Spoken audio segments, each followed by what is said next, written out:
Oke, kembali lagi di channel saya. Makasih buat kalian yang sudah mau ke video ini. Kali ini terkait kasus KTP lagi ya kan.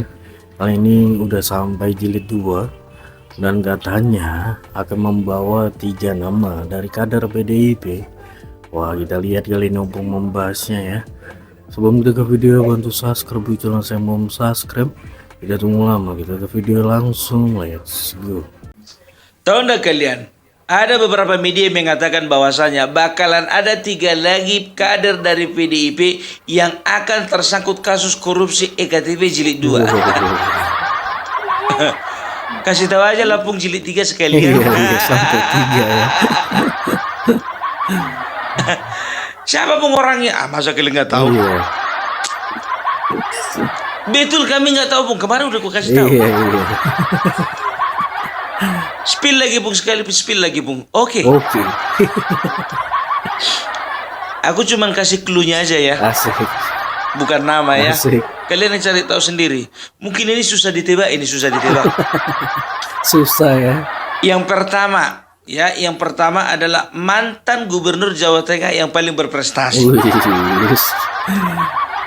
Yang mana itu Bung? Yang kemarin mencapres tapi gagal. Iya. Yang nomor 3. Aku gak sebut nama. Gak sebut nama ya. Siapa lagi yang kedua Bung? Yang kedua adalah gubernur Jakarta yang kemarin sempat minta tolong sama Anies Baswedan biar menang. Iya. Yang pakai kacamata. Siapa itu Bung? Gak tahu. Yang ketiga Bung, yang ketiga adalah ketua DPR RI periode 2024-2029. Iya. Siapa Bung? Lihat di Google. Iya. Itu pengetahuan dasar itu. Dan tahu enggak kalian ya, fakta ya terbaru. Bukan fakta terbaru sih, udah lama ini. Iya. Udah lama ya.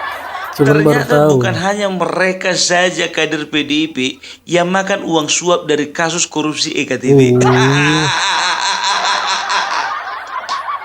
Ada lagi Bung, ada lagi ya. Spill Bung, seru ini Seru. Oke. Jadi ya, permasalahan korupsi EKTP ini bergulirkan 2010-2011.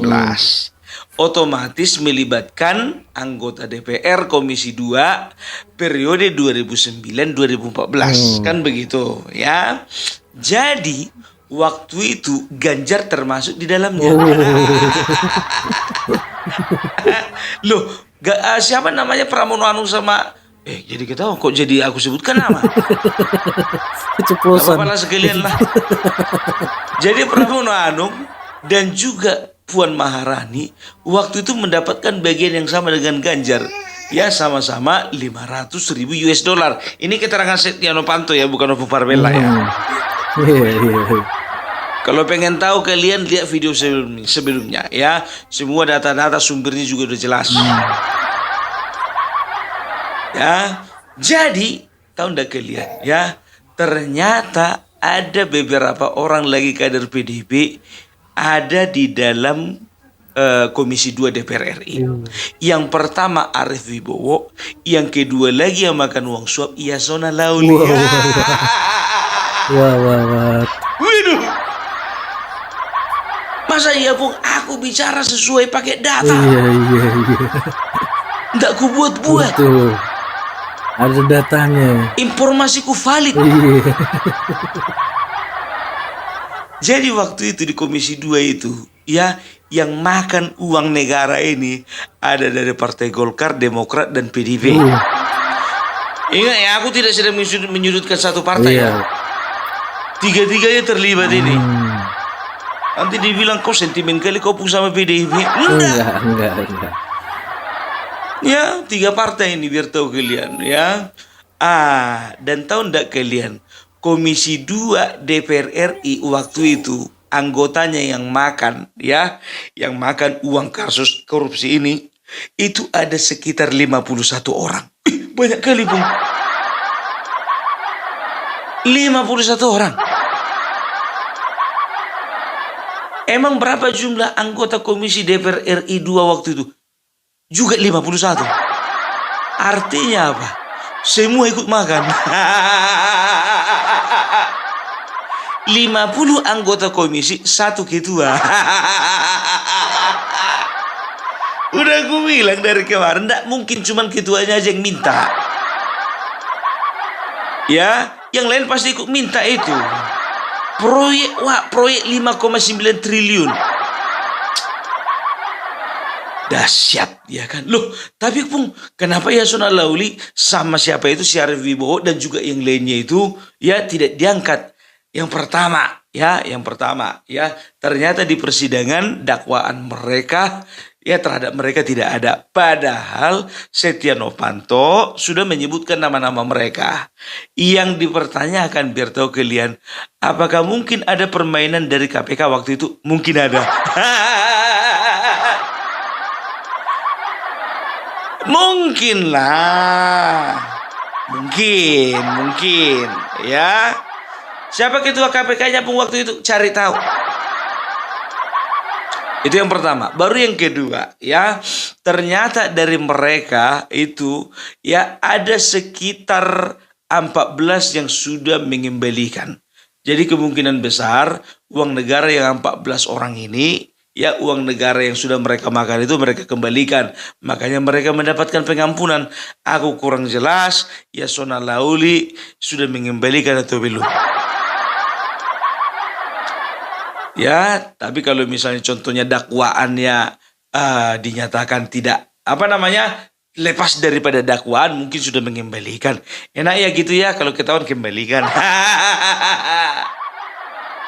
Si Setia Novanto ini nggak bisa lagi mengembalikan karena banyak kali yang dimakannya. Mungkin udah terlanjur habis. Bayangkan kalian 2010, 2011, 2017 dia baru diproses. 6 tahun berikutnya sempat habis lah uang itu kan. Jadi siapa ini si Ganjar Pranowo, baru setelah itu Pramono Anung dan juga Puan Maharani, mereka itu menerima sekitar 500.000 US dollar. Ya, masing-masing itu. Ya, berarti rata-rata itu 7,5 miliar. Ya, dan tahu enggak kalian, dari beberapa yang mengembalikan itu ternyata mereka itu enggak semuanya rata 500 miliar. 500.000 dolar. Ada yang 13.000 US dollar, ada yang 14.000 US dollar, 15.000, 17.000, 18.000. Jadi mengembalikannya gampang. Kalaupun udah terpakai, minjem aja dari orang.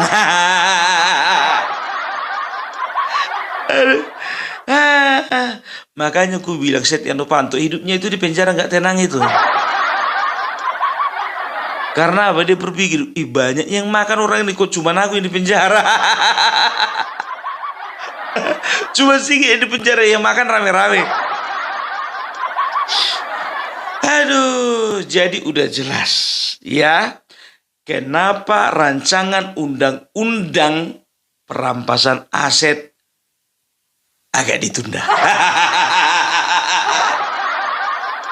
Udah tahu kalian kan kenapa belum disahkan? Ternyata Presiden Jokowi itu sudah tahu ternyata orang-orang yang ada di lingkarannya terkait kasus korupsi. Kalau sempat rancangan undang-undang perampasan aset itu memang betul-betul disahkan menjadi di undang-undang, itu kosong itu gedung parlemen. Yakin enggak kalian? Kurasa lebih dari separuh itu kosong. Aduh, pantaslah kami dari dari akar rumput selalu berteriak-teriak, tolong dulu rancangan undang-undang perampasan aset, tolong. Ternyata Bapak Prabowo juga untuk tahun ini itu masuk ke dalam jadi prolegnas, program legislasi nasional Jadi masih di dalam rencana. Masih. Mudah-mudahan ini akan disahkan. Oh, kalau kita sih nggak ragu Bapak Prabowo, nggak ada kepentingan.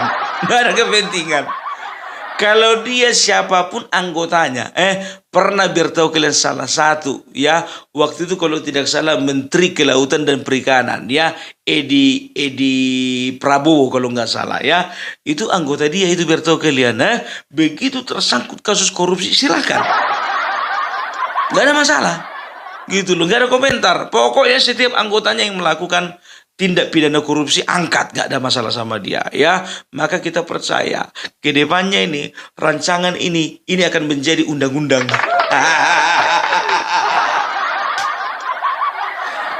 Iya kan? Itu makanya aku bilang, apalagi dengan komitmennya Bapak Prabowo. Apalagi kita udah tahu semua kalau Bapak Prabowo nggak ada kompromi lagi sama yang namanya korupsi. Yang penting sekarang Megawati. Banyak kali anggota yang tersangkut kan begitu, ya. Pantasanlah sekarang orang ini diam-diam aja, ya kan?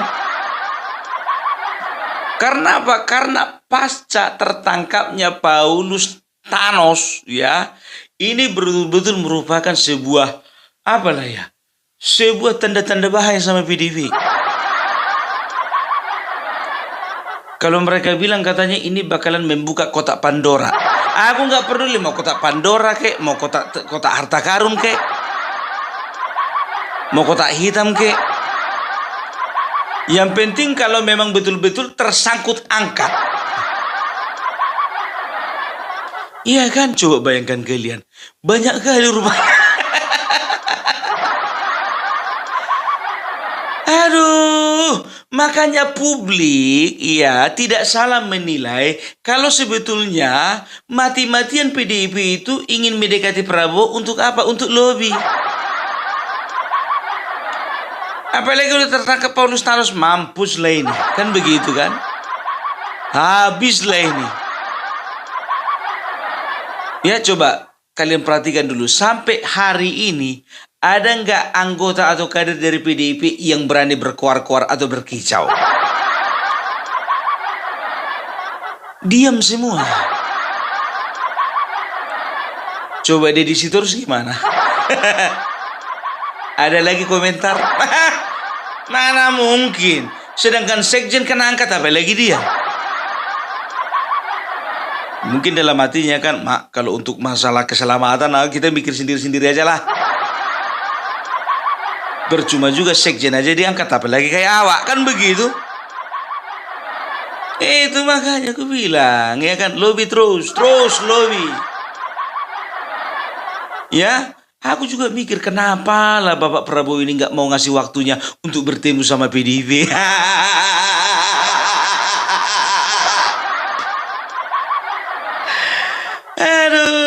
Aduh. Tapi sebetulnya ya PDIP juga nggak bisa juga mengeluh dan juga nggak bisa komplain. Karena apa? Ini sesuai dengan request mereka.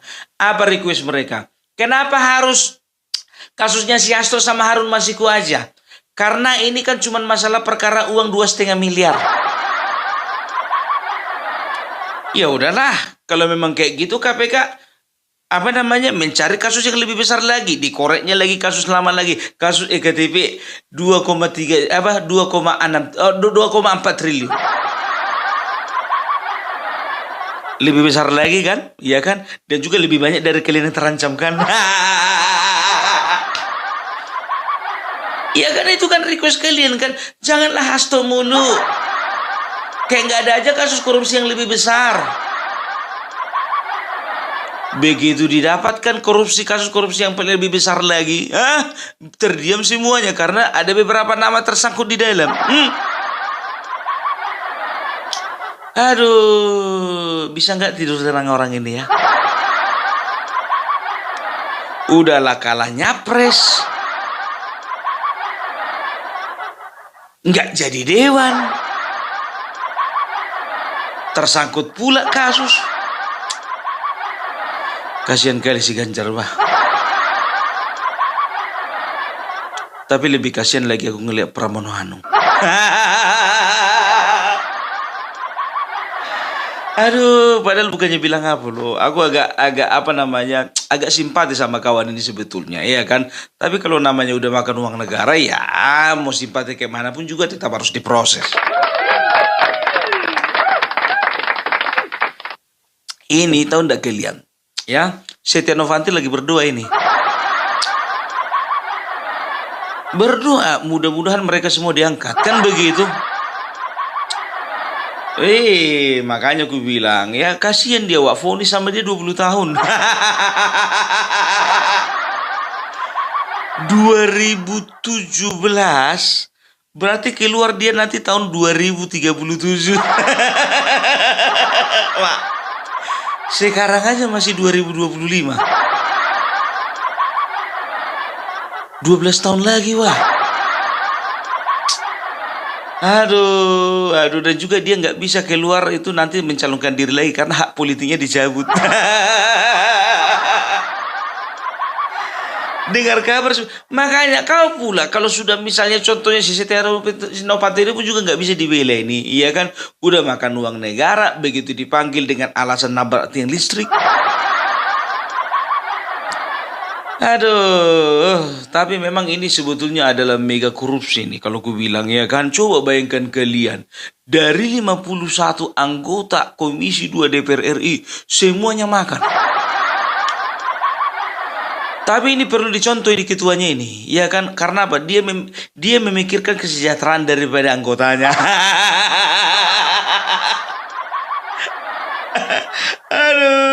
Aduh. Jadi kita akan melihat ya bagaimana KPK akan bekerja profesional. Ya, inilah tahu kalian ya. Inilah jawaban dari tantangan Megawati terhadap KPK. Kalian kiranya KPK yang udah gue bilang ya kan, walaupun itu Jenderal Bintang 1, Bapak Setio Budianto itu, itu visi misinya orang biasanya ini. Ingat ya, biasanya orang kalau dapat jabatan baru, dia akan berusaha menunjukkan performanya yang paling prima selama setahun atau 2 tahun. Ya situ. Makanya aku bilang, hati-hati kalian. Bukan perkara dia bintang 3, bintang apa, enggak. Ketua KPK. Ya, apalagi ketua KPK itu sudah harus selaras dengan permintaan atau ya tuntutan dari presiden yang mengatakan bahwasanya apapun jenis korupsinya, siapapun orangnya, angkat. Gitu loh. Makanya ini ya Bapak Prabowo ya, dia berusaha kalau ku bilang ya, banyak penasihat Bapak Prabowo ini kan banyak penasihatnya, bukan cuma satu. Kalau keinginan hatinya sebetulnya kayak pengen ketemu sama kakaknya itu. Masa sih cuman perkara makan nasi goreng aja susah kali ketemu? Ya kan begitu. Udah dikasih lagi minyak urut. Iya kan? Itu dia. Tapi yakin aku, penasihat-penasihatnya itu termasuk Hasan Nasbi, Fadlizon, baru setelah itu termasuk salah satunya juga mungkin Bapak Jokowi. Itu sudah mengingatkan sama beliau, hati-hati Pak Prabowo. Kalau misalnya bergaul itu ya dijaga. Ingat, kamu itu Bapak Prabowo harus tahu mana teman yang tulus dan juga mana teman yang memanfaatkan. Masih ingat dah dulu perjanjian batu tulis, tega-teganya dia berkhianat. Kata Bapak Jokowi gitu. Ya iya kan calon presidennya kau. Lu saya tidak tahu loh Bapak Prabowo, yang penting saya menerima tugas dari Bu Ketua Umum.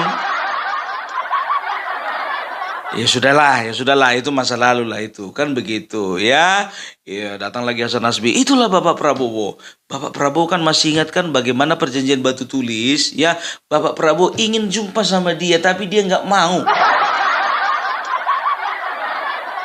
Ya datang Bapak Prabowo, iya juga, iya. Jadi ngapain aku mau jumpa sama orang itu? Karena nggak ada untungnya. Ada berita biar tahu kalian mengatakan bahwasanya ya PDIP sekarang diam-diam aja, diam-diam baik apapun yang terjadi. Oleh karena apa? Oleh karena mereka itu harus menjaga sikap karena sebentar lagi mereka masuk kabinet. Ada yang memberitakan itu. Kalau aku nggak ke situ larinya. Nggak ke situ larinya karena mereka sendiri juga mengatakan bahwasanya mereka ada di luar pemerintahan dan mereka itu menjadi mitra strategis. Konsep apa lagi nih? Kan begitu, ya kan? Cuman masalahnya sekarang mereka terancam, itu aja. Itu aja. Kan begitu. Ini biar tahu kalian kasus EKTP dibuka lagi. Apa nggak gawat ini? Harun Masiku nggak dapat, Paulus Thanos dapat. Masih ingat kalian ku bilang kan kalau mancing itu, ikan sepat itu biasa itu dibikin umpan untuk mancing ikan gabus. Ikan gabus dapat dijadikan umpan lagi untuk memancing ikan toman. Ternyata ikan tomannya bukan cuma satu.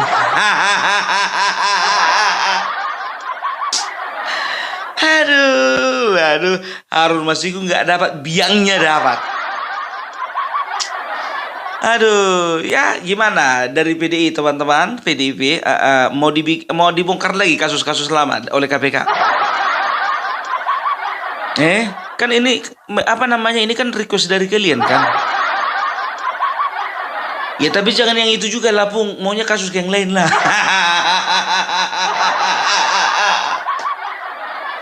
Takutnya kasus yang lain kena juga anggota kalian. Kan begitu. Ini asumsi publik ya, asumsi publik. Aku mewakili publik. Kenapa aku bilang asumsi publik ini? Kalian tengok aja kalau misalnya Opung Parbelak itu apa namanya memberitakan sesuatu. Itu biasa komentarnya semuanya positif itu. Bayangkan kalian satu video bisa 600 komentar. Kadang-kadang bisa sampai 1.200 komentar. Dari 1.200 komentar itu paling yang negatif cuma 10. 10. 10 ya itu dari barisan mereka dan 20 itu spam judul. Aku paling jujur aja, paling kesal kali aku begitu aku tembakkan, misalnya contohnya kan contohnya aku upload langsung dari mereka itu kan, coba ini gacor, aku dapat rezeki nomplok dari ini gacor. Tapi tenang aja, setiap kali aku bikin kayak gitu ku hapus itu semua, ku hapus. Tapi lihat komentar-komentar netizen itu ya. Terima kasih ya untuk teman-teman yang sudah komentar ya. Kalaupun nggak dibalas Opung Parbelak baca. Ya, aku doakan semua yang komentar rezekinya semakin banyak dan juga semakin concern dengan keadaan negara ini. Kan begitu ya. Jadi kalau bisa dikatakan ya, kasus korupsi EKTP ini ya, ini bakalan, tapi nggak tahu juga aku ya, apakah memang betul-betul niat dari KPK memang betul-betul ingin menjaring lagi orang-orang yang tersangkut dengan kasus yang lama ini, atau dia hanya sekedar ngasih shock terapi kepada Megawati dan PDIP, nggak tahu juga, iya kan?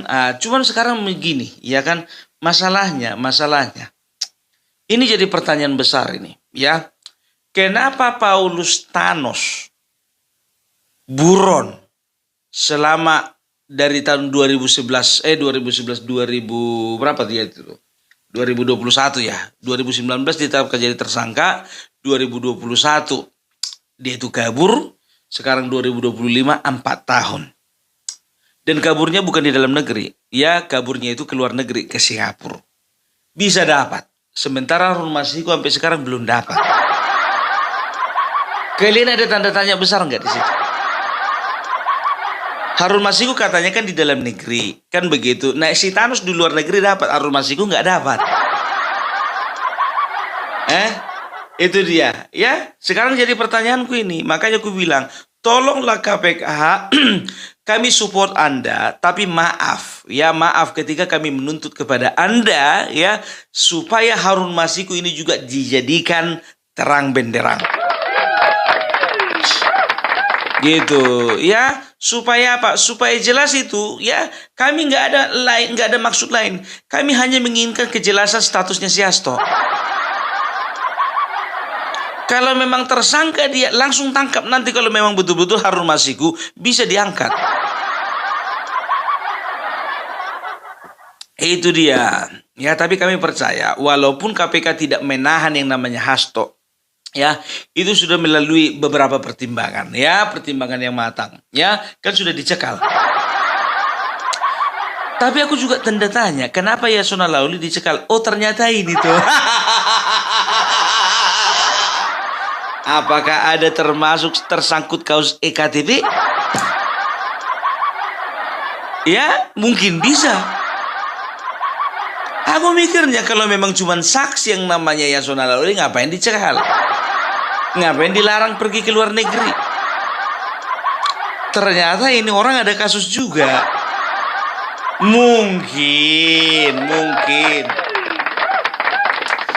Itu dia. Aduh. Makanya selalu berbusa mulut kami ini selalu mengatakan, tolong dulu rancangan undang-undang perampasan aset. Rupanya pemakan aset semuanya itu. Tenang.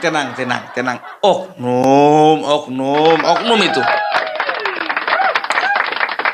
Sama seperti yang di tahun 2011 kemarin, ya kan? Dari 51 anggota Komisi 2 DPR RI, semuanya oknum. 51 anggota komisi oknum semua itu. Tenang aja kalian, oknum. Dan kita berharap maunya oknum yang lain juga dapat. Aduh, kalau kayak gini disalahkan oknum ya. Mudah-mudahan lah ada pembenahan di bangsa kita. Ya, jadi itulah dulu dari Opung Parbelak. Mudah-mudahan kita tercerahkan pagi hari ini, oke? Salam Parbelak, salam NKRI, NKRI harga mati. Oke, itu dia video ya. Gimana menurut kalian? Sampai bertemu di video saya selanjutnya.